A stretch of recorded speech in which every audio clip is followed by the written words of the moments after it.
Hey everybody, welcome to another edition of NoDQ&A video right here on youtube.com/NoDQ&AW, and as always, NoDQ.com. We are coming off Monday Night Raw. The road to WrestleMania is underway. Got a lot of questions here, so let's get right down to it. This first one comes from Big Papa Zagon. What are your thoughts on the new WWE title belt? And which belt in history is your favorite? Mine is easily the Winged Eagle belt from the 80s and 90s. Love your show, been watching since episode 180. I've gotten a ton of questions about the new WWE title bout, and that's actually the biggest story coming out of Raw this week. The new WWE title has finally been introduced. Months ago, there was a picture of an unfinished title, the main plate, that was leaked online, and it's finally finished, and it was revealed on Raw this week. My thoughts, I'm not really one of those people that is really into the belt designs. I'm not a huge belt guy. I really don't care one way or the other. I think it's a decent design.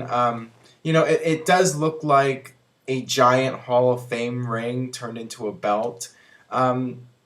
And I think there's a lot of mixed reviews about it right now, but I think people will get used to it over time. And any kind of change, you're going to have a mixed reaction from people. And they've been used to one thing for so long. When you change it up, people are going to be a little weird about it at first. I think it's okay.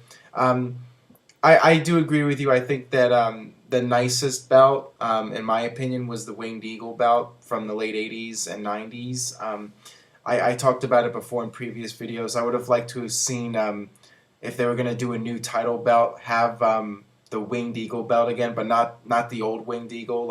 Bring it back, but modernize it a little bit. That would have been something cool in my opinion, to do something like a new Winged Eagle belt, not bringing back the same exact belt. But what they have right now, you know what, I really don't have any issue with it one way or the other. Alright, this one comes from 2Sexy316. Do you think that there will be a Daniel Bryan versus Kane match at WrestleMania? If so, is this the end of Team Hell No? It certainly seems like that is the direction WWE is going, a Daniel Bryan versus Kane feud. They continue to get involved in each other's matches, and in my opinion, I think that there should be a tag team title match at WrestleMania. So if Daniel Bryan and Kane are going to have a singles match, then they need to drop the belts as soon as possible, and perhaps that's what will happen. We still have 7-8 weeks to go until WrestleMania.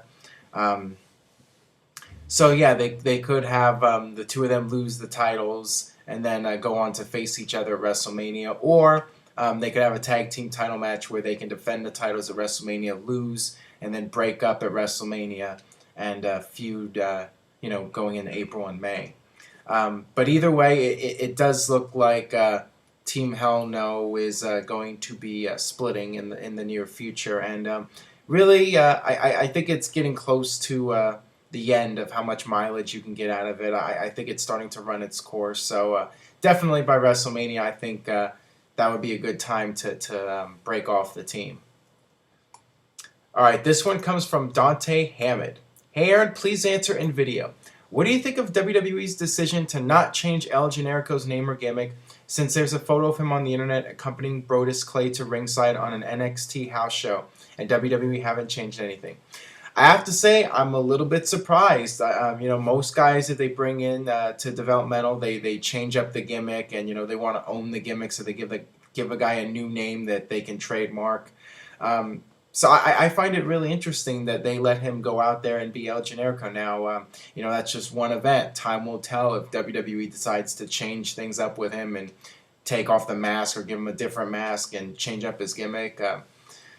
It would really surprise me if El Generico actually showed up on the main roster as El Generico. But you know what? I would find that to be really awesome if they just let him be El Generico. I mean, I'm not a huge follower of the Indies, but I did see a lot of El Generico matches in PWG.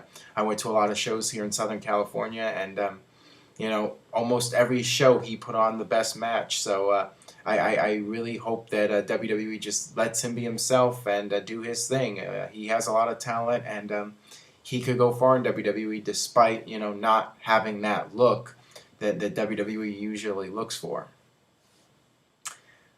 All right, this one comes from Chadwick33.